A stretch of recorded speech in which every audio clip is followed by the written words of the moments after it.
¿A quién le gustan las aflicciones? ¿No? ¿A quién le gusta el sufrimiento, el dolor, la enfermedad, la prueba, la escasez? ¿Ah? A nadie. Todos rehuimos de eso. Pero ese es un error, hermanos. Porque para nosotros los cristianos es bueno que seamos afligidos. Todos hemos pasado alguna vez alguna prueba, alguna tribulación, algún sufrimiento, y tal vez alguien inclusive tiene alguna enfermedad o una enfermedad en un ser querido. Tal vez ha pasado un tiempo de aflicción, de escasez. Bueno, yo no soy Dios, pero estoy seguro que cada uno de ustedes pudiera decir, sí, a mí me pasó esto, esto y aquello. Pero no sé si se han dado cuenta, o no sé si han podido entender que Dios debilita nuestras fortalezas para fortalecer nuestras debilidades. ¿Se han dado cuenta de eso, sí o no? ¿Qué son nuestras fortalezas? Son aquellas cosas en las cuales confiamos y que nos hacen sentir seguros. Tú puedes sentirte seguro porque trabajas en una empresa, ya estás asegurado y tienes un sueldo fijo. Tú estás seguro porque estás joven y te sientes fuerte para trabajar. Y te sientes fuerte tal vez para hacer muchas cosas. Y esa es tu confianza. Tú puedes tener confianza tal vez en tu casa, en tus propiedades, en tu negocio, etcétera, etcétera. ¿Por qué? Porque eso te hace sentir seguro. Aleluya. Y tú dices, yo tengo, gracias a Dios, mi negocio, tengo mi trabajo, tengo mi ingreso, qué sé yo. Pero, ¿sabían que nuestro Dios es fiel? ¿Cuántos saben eso? Que nuestro Dios es fiel. Y Él, en su fidelidad, no puede dejar que sigamos confiando en nuestras fortalezas. Hermanos, Él, desde el momento en que nosotros nos convertimos, Él se hizo cargo de nosotros. Aleluya. Y Él va a terminar lo que ha comenzado en nosotros, hermanos. Aleluya. Él no nos va a dejar a medias. Cuando llegamos al Señor, ¿cómo llegamos? ¿No? ¿Siendo buenos? ¿Siendo obedientes? ¿Siendo hombres de fe? No, todo lo contrario. Pecadores, con mal carácter, todavía con pecados remanentes, todavía con cosas que nos quieren desviar de los caminos de Dios. ¿Sí o no? Entonces, Dios va a comenzar un proceso en nosotros para transformarnos. Y uno de esos procesos, hermanos, tiene que ver con que tenemos que aprender a confiar en Él. Tenemos que aprender a confiar en Él. Pero al mismo tiempo, a través del dolor, del sufrimiento, de la prueba, de la tribulación, de la enfermedad, Él va a fortalecer nuestras debilidades. ¿Cuál es la mayor debilidad que tienen los hombres? A ver, ¿cuál es tu mayor debilidad que tú tienes? El mayor problema que tenemos los cristianos, hermanos, es la fe. Porque si tuviéramos fe, esa fe que es conforme a la voluntad de Dios, obedeceríamos, nos guardaríamos del mundo, haríamos las cosas que le agradan a Dios. Pero a veces esta carne nos hace dudar de la fe, ¿sí o no? Nos hace dudar de los mandatos de Dios, de los preceptos de Dios. ¿Por qué pecamos? Es verdad, tenemos una naturaleza caída, pecaminosa, estamos vendidos al pecado. Pero, gloria a Dios, aleluya, eso, aparte de eso, mejor dicho, hermanos, tenemos un problema de incredulidad. ¿Sí o no? ¿Qué es lo que siempre les estaba diciendo Dios a los israelitas? ¿Ah? Crean en mí, confían en mí. Pero ¿qué es lo que hacían ellos? Siempre desconfiaban de Dios. Ay, Señor, ¿por qué nos has traído por este desierto? Ay, Señor, que por qué no hay carne, que por qué esto, que por qué aquello. No tenían fe. Gloria a Dios. Y a la primera oportunidad, se hacían dioses, iban tras los ídolos, iban tras el pecado, daban rienda suelta a su carne. ¿Por qué? Porque eso es falta de fe. ¿Por qué Noé obedeció a Dios cuando dijo que iba a haber un diluvio? ¿No? ¿Por qué? Porque tenía fe. Creía en Dios y sabía que ese juicio iba a venir sobre el mundo. ¿Sí o no? Y se hizo, Dios, una barca. Desde su subjetividad, porque él quería hacerlo, no, en obediencia a Dios. ¿Sí o no? Y se convirtió en uno de los héroes de la fe. ¿Por qué la gente se reía de Noé en ese tiempo? ¿Ah? ¿Por qué? Por incredulidad. ¿Sí o no? ¿Por qué Abraham pudo convertirse en padre de muchas gentes? Porque le creyó a Dios, porque tuvo fe. ¿Sí o no? Pero cuando no tenemos fe, dudamos de Dios, entonces no vamos a obedecer, no vamos a creer en sus promesas de amor, de protección, de cuidado, de los planes que tiene para con nosotros. Gloria a Dios. Y lo vamos a ver más adelante. En sus promesas de provisión. Aleluya. Entonces pueden ver la clase de Dios que tenemos. Hermanos, nuestro Dios es todo sabiduría, que a través de una misma experiencia, Él cambia ambas cosas. Ya nos lleva de la mano. No nos va a dejar solo en ese camino de aflicción, sino que Él va a estar con nosotros hasta el final, llevándonos de la mano hasta que aprendamos a confiar en Él. Cuando las cosas están mal, cuando las cosas, rayos, parecen perdidas. Aleluya. Cuando estás pasando por ese valle de oscuridad. Muchos de los cristianos dicen, yo confío en Dios. Y es fácil decir yo confío en Dios cuando las cosas van bien. Cuando tienes salud, cuando tienes estabilidad económica, cuando tienes muchas cosas. Tu auto, tu casa y todo eso. Aleluya. Pero esa será la forma en que podemos expresar nuestra fe a Dios. ¿No? Cuando hay abundancia. ¿No? ¿No? Gloria a Dios. Hoy día, con este falso evangelio de la prosperidad, muchos que hablan de casas, autos, riquezas terrenales, dicen que confían en Dios. Pero yo quisiera verles a esos hombres, que Dios los despoje de todas esas cosas, y a ver si se siguen manteniendo firmes en esa fe que dicen tener. Porque es ahí donde realmente uno sabe si confía o no en Dios. Cuando te va mal, cuando te viene la tribulación, la enfermedad, la escasez. Pero ¿qué hacen la mayoría de los cristianos cuando les vienen las pruebas? ¿Ah? ¿Por qué me está pasando esto a mí? ¿Por qué estoy sufriendo? Señor, ¿por qué a mí? Si te estoy obedeciendo, si voy a la iglesia, leo la Biblia, oro, ayuno. Y yo me imagino a Dios en ese momento que te dice, ¿qué tiene que ver una cosa con la otra? El hecho de que obedezcas, seas fiel a Dios, ¿eso significa que no vas a sufrir? Sí, pastor, porque a mí me dijeron, ven a Cristo, y ya no vas a sufrir, y vas a tener casa, vas a tener auto, vas a tener buenas cuentas bancarias. No, quiero desmentirte, eso es mentira. Escuchen, la única persona que obedeció toda la ley de principio a fin, ¿quién fue? ¿Ah? Jesús. ¿Y cómo terminó? ¿Ah? Clavado en una cruz. ¿Sí o no?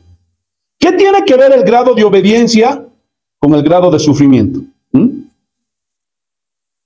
Es que nos han enseñado un falso evangelio. Ven a Cristo, ya no vas a sufrir, vas a parar de sufrir. Todo eso es mentira. Gloria a Dios. No tiene que ver nada. Porque si vemos la Biblia, desde el Antiguo Testamento hasta el Nuevo Testamento, podemos ver cómo persiguieron y mataron a los hombres de Dios. ¿Sí o no? Profetas, apóstoles, discípulos. Y aún si vemos la historia de la iglesia, podemos ver cómo persiguieron a los cristianos de los primeros 300 años, a los cristianos de la Reforma. Y hasta el día de hoy hay persecución en contra de los cristianos. en contra de esos hombres que van a predicar la palabra de Dios, ¿sí o no? Escuchen, la aflicción tiene un propósito en las manos de Dios. Miren lo que dice Pablo. Segunda de Corintios, capítulo 1, versículo 8. Segunda de Corintios, capítulo 1, versículo 8. Así dice el Señor. Porque, hermanos, no queremos que ignoréis acerca de nuestra tribulación que nos sobrevino en Asia, pues fuimos abrumados sobremanera más allá de nuestras fuerzas. Dice que fueron abrumados sobremanera más allá de sus fuerzas. Hermanos, y esto es algo típico de Dios. Él nos va a llevar, hermanos, a un lugar donde sepamos por experiencia, por vivencia, tenemos que vivirlo, que ya no dependemos de nosotros mismos, sino tenemos que aprender a depender de Dios. Eso es lo que experimentó Pablo. Y todos los personajes bíblicos experimentaron eso, que ya no podían confiar en ellos mismos, ni en lo que tenían, sino que habían aprendido a confiar en Dios. Tenemos que aprender a depender de Dios. ¿Qué más dice? De tal modo que aún perdimos la esperanza de conservar la vida, pero tuvimos en nosotros mismos sentencia de muerte. O sea, ellos decían, ya, aquí terminó todo. Vamos a morir. Ya no hay más, no tenemos más fuerza, no podemos hacer nada. Ya tenemos, ya. Pablo estaba asegurando, vamos a morir. Ya aquí terminó todo. Pero, si vemos un poquito más adelante, vemos cómo Pablo explica para que fueron abrumados más allá de sus fuerzas. Y lo dice. Para que no confiásemos en nosotros mismos, sino en Dios, que resucita a los muertos. Entonces Dios permite los sufrimientos, las tribulaciones, las angustias, la escasez, la enfermedad. ¿Para qué? Para que aprendamos a confiar en Él. Eso es lo que tenemos que aprender a hacer. Ese es el propósito de la aflicción. Porque si tú sigues confiando en tu trabajo, en tu capacidad, en tu dinero, en tu ingreso, en tu renta, qué sé yo, todavía te falta mucho camino por recorrer. ¿Y saben cuál es el problema? Es que nosotros confiamos en nosotros mismos. Nos gusta ser autosuficientes, autodependientes. No nos gusta confiar en Dios. No nos gusta esperar en Dios, ¿sí o no? No tenemos paciencia, somos impacientes. Preferimos confiar en nuestros recursos, en nuestro dinero. Gloria a Dios. En lo que tenemos ahorrado. Aleluya. Pero cuando Dios comienza a quitarnos cosas, no importa cuánto dinero tengamos, no podremos contra la voluntad decretiva de Dios. No vamos a poder. Otras veces confiamos en las personas. Voy a llamar a mi padrino, voy a llamar a mi tío, voy a llamar a mi hermano, voy a llamar a mi mamá, voy a llamar a mi papá. ¿Gloria a Dios? ¿Sí o no? Pero cuando Dios comienza a trabajar con alguien, nada de eso te va a servir. Nada. ¿Por qué? Porque nada puede truncar los planes de Dios. Pero por nuestra naturaleza caída, tendemos más a confiar en el hombre que en Dios. ¿Saben por qué sucede eso? Porque solamente vemos la vida de este lado y no la vemos del otro lado. Hermanos, yo quisiera preguntarles, como cristianos ustedes entienden que no solamente es esta vida, que esta vida solamente es momentánea. En esta vida solamente vamos de paso, somos pasajeros y peregrinos, como dice la Biblia. ¿Ustedes como cristianos se ponen a pensar en la otra vida, en la vida eterna? ¿Ah? ¿Están poniendo sus ojos en la vida eterna?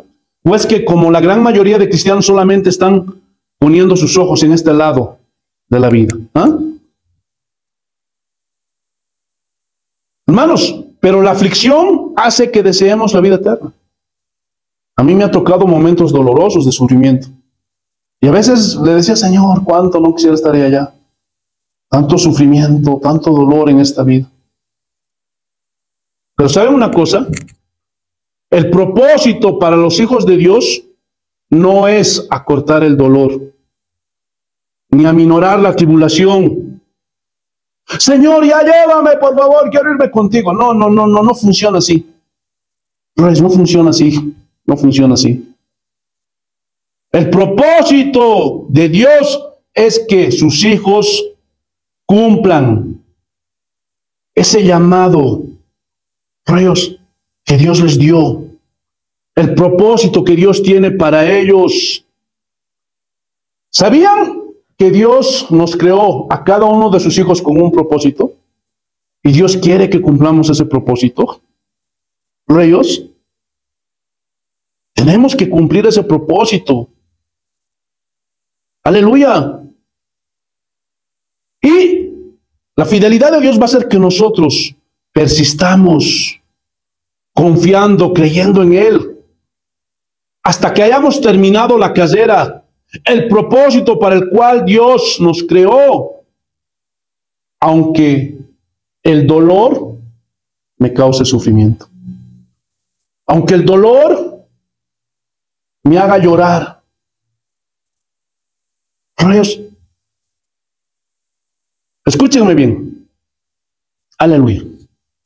Vayamos a Filipenses capítulo 1 y vamos a ver, rayos, aleluya, cómo Pablo, a pesar del dolor, a pesar del sufrimiento, él tenía que cumplir el propósito para el cual había sido llamado. Filipenses capítulo 1, versículos 22, y lo vamos a leer hasta el 24. Así dice el Señor. Mas si el vivir en la carne resulta para mí en beneficio de la obra, no sé entonces qué escoger, porque de ambas cosas estoy puesto en estrecho, teniendo deseo de partir y estar con Cristo, lo cual es muchísimo mejor, pero quedar en la carne es más necesario por causa de vosotros. ¿Saben qué es lo que está diciendo aquí Pablo?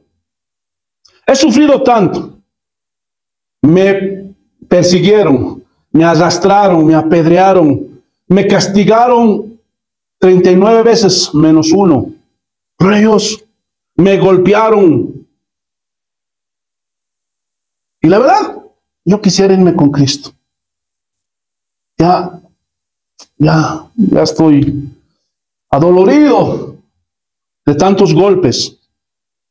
Pero, como no se trata de mí, ni se trata de acortar mi dolor, si permanecer en la carne es provechoso para ustedes, entonces yo no me quiero ir.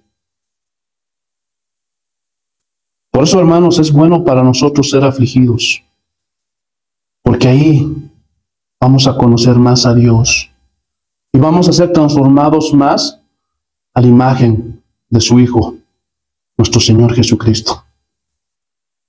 Hermanos, reyes, ya sácate de la mente que porque obedeces o porque haces las cosas bien, no te va a venir pruebas. No tiene que ver nada lo uno con lo otro. Y por más que te duela, por más que estés sufriendo, por más que estés llorando, ¿sabes qué es lo más importante? Que tú termines lo que Dios te mandó a hacer. Tú tienes que terminar el propósito que Dios diseñó para tu vida. Por eso, hermanos, es bueno para nosotros ser afligidos. Porque si no somos afligidos, hermanos, no vamos a conocer a Dios y nunca vamos a ser formados a la imagen de Cristo.